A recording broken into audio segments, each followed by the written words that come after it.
तो ये सेठ धनवान है और प्रसन्न है, परंतु एक रात घटनाक्रम चेंज हो गया। एक रात को सपना आया। कुछ सपने ऐसे आते हैं जो आपकी ज़िंदगी को डिस्टर्ब कर जाते हैं। सपने झूठे होते हैं लेकिन सपनों का प्रभाव सच्चा होता है, ये बात याद रखना। रस्सी का सांप झूठा होता है लेकिन रस्सी में सांप तुमको दिखाई पड़ जाए तो तुम भागोगे, दौड़ोगे, गिरोगे।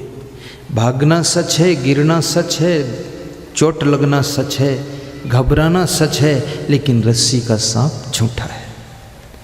रस्सी का झूठा सांप भी सच में चोट पैदा कर देता है। ऐसे सपने झूठे होते हैं लेकिन सपनों का प्रभाव सच हो जाता है।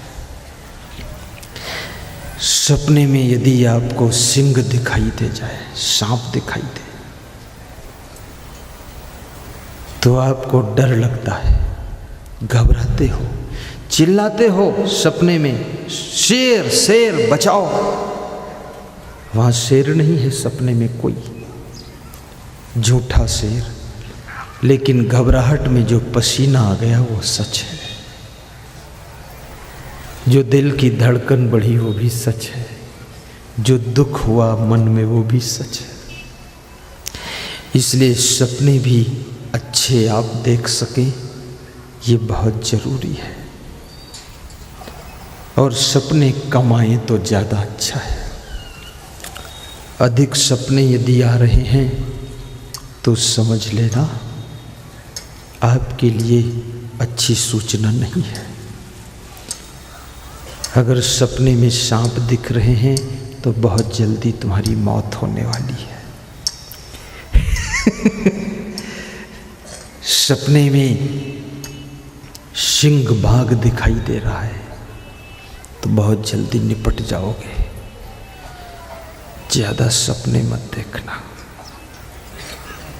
और सपने में यदि हनुमान जी दिखाई दे, संत दिखाई दे, तो समझ लेना कि आपकी भक्ति बढ़ने वाली है और अब भक्ति का फल मिलने वाला है।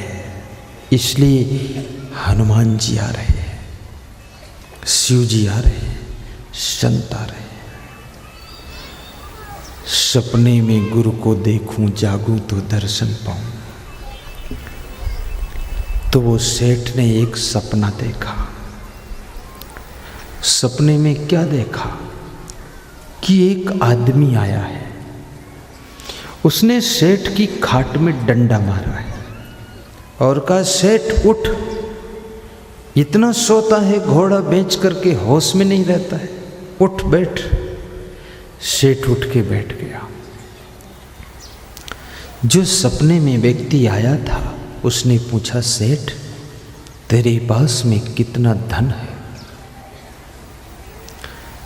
तो सेठ ने कहा, मेरी जिंदगी भर का धन है और मेरे बेटों की जिंदगी के लिए भी धन पूरा है। मैं अब कुछ काम ना करूं, बेटे मेरे कोई काम ना करें, तो भी मेरी जिंदगी में धन कम नहीं होगा और बेटों की जिंदगी भर धन कम नहीं होगा। इतना धन है मेरे पास। तो जो सपने में व्यक्ति आया था उसने एक डंडा और खाट में मारा और कहा, पागल, तेरी जिंदगी के लिए धन है, तेरे बेटों की जिंदगी भर के लिए धन है, लेकिन तेरे बेटों के बेटों की जिंदगी का क्या होगा, उसके लिए भी तो धन तुझे कमाना चाहिए। तो कैसे ऐसे खुश रहता है? तुरंत सपना टूट गया, सपने का सारा फिल्म गायब हो गया, लेकिन सेठ की खुशियां भी टूट गईं, प्रसन्नता भंग हो गई।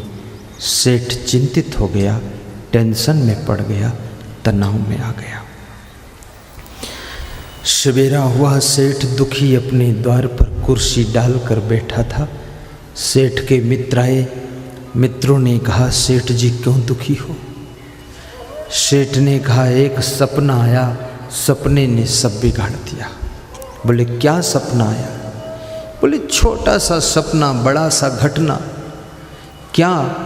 बोले सपने में कोई व्यक्ति आया और उसने मुझसे पूछा तेरे पास कितना धन है। मैंने कहा मेरी ज़िंदगी भर के लिए धन है, मेरे बेटों की ज़िंदगी भर के लिए धन है। तो उसने कहा तेरे बेटों के बेटों की ज़िंदगी की चिंता नहीं है तुझे, उनके लिए भी कमा। अब मुझे चिंता हो गई, बेटों के बेटों की ज़िंदगी के लिए कमाऊं, बूढ़ा हो गया हूं तो अब कैसे कमाऊं, यही टेंशन है, इसी टेंशन में मैं दुखी हूँ। इस बात को सुन करके बहुत विचित्र मित्र ने जवाब दिया कि नदी किनारे एक महात्मा रहते हैं, उन महात्मा के पास तुम चले जाओ, वे तुम्हारा दुख मिटा देंगे। सेठ सुबह सुबह अपनी पत्नी को लेकर महात्मा के पास पहुंचा, नदी किनारे पैदल जाकर प्रणाम किया, महात्मा को बताया। तो महात्मा ने कहा ये तो एक चुटकी बजाने का काम है, फट से दुख मिट जाएगा। एक काम करो सेठ जी, तुम्हारे पड़ोस में सामने एक गरीब आदमी का घर है। बोले हाँ है। कहा कल सुबह 7 बजे स्नान करके नए कपड़े पहनकर तुम पति पत्नी उस गरीब के घर जाना। 5 किलो दाल, 5 किलो चावल, 5 किलो आटा, 5 किलो सब्जी और 101 रुपया उसको दान कर देना, ये दुख मिट जाएगा। सेठ ने कहा महाराज जी ये दुख मिट जाएगा कि बढ़ जाएगा? जितना मैं दान करूंगा उतना तो और कम हो जाएगा। हमें तो बेटों के बेटों की जिंदगी की चिंता है, कमाना है, तुम कहते हो और दे दो तो और तो घट जाएगा, तुम चिंता बढ़ा दोगे मेरी। महात्मा ने कहा कांटा कांटे से निकलता है, कंटके नेव कंटकम। कांटा चुभा हो, चुभे हुए कांटे को निकालने के लिए दूसरे कांटे की जरूरत पड़ती है। तो ये तेरा धन जो तेरे पास कम है, इसको थोड़ा और कम करना पड़ेगा, ठीक हो जाओगे। तुझे लगता है चिंता कैसे मिटे, मैं जो बताता हूँ ठीक। महात्मा की बात मानकर अगले दिन पति पत्नी स्नान करके सुबह 7 बजे सब सामान लेकर के पड़ोसी के घर गए। उसकी पत्नी झाड़ू लगा रही थी। सुबह सुबह का समय, झाड़ू लगाने का वक्त, पत्नी झाड़ू लगा रही है, सफाई कर रही है। सुबह सुबह झुक करके झाड़ू लगाना तो पेट में कब्जियत नहीं रहेगी। ये बहुत बड़ा ट्रीटमेंट है। झुक कर झाड़ू लगाओ और बैठे बैठे पोंछा लगाओ तो घुटनों में दर्द नहीं रहेगा।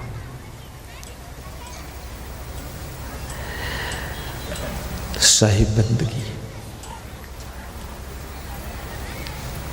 सेठ ने कहा कि एक महात्मा ने बताया है, इसलिए आपको हम आटा दाल चावल पैसे दान करने आए हैं, कृपया दान स्वीकार करो।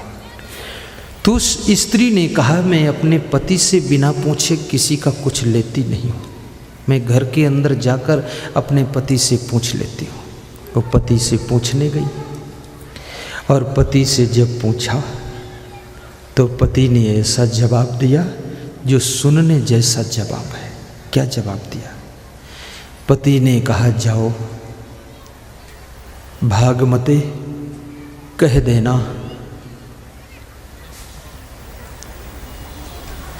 सेठ जी से कि मेरे घर में आज खाने भर का अन्न है, कल के लिए हम लेते नहीं हैं, रखते नहीं हैं, आज भर का है, कल के लिए हम नहीं रखते, वापस कर दो, मंजूर मत करना। पत्नी जाती है, कहती सेठ जी माफ़ करना, मेरे पति ने कहा है कि मेरे घर में आज खाने भर का अन्न है, हम कल के लिए स्टॉक नहीं करते हैं, आप वापस ले आ जाओ, आपका अन्न हम नहीं लेंगे। सेठ सोच में पड़ गया, ये गरीब आदमी। कभी कभी गरीबों के अंदर भी त्याग होता है, कितने गरीबों के अंदर भी बहुत ईमानदारी होती है, कितने अमीरों में बहुत दया करुणा होती है। भाइयों और बहनों, इस बात को सुन करके सेठ सोच में पड़ गया।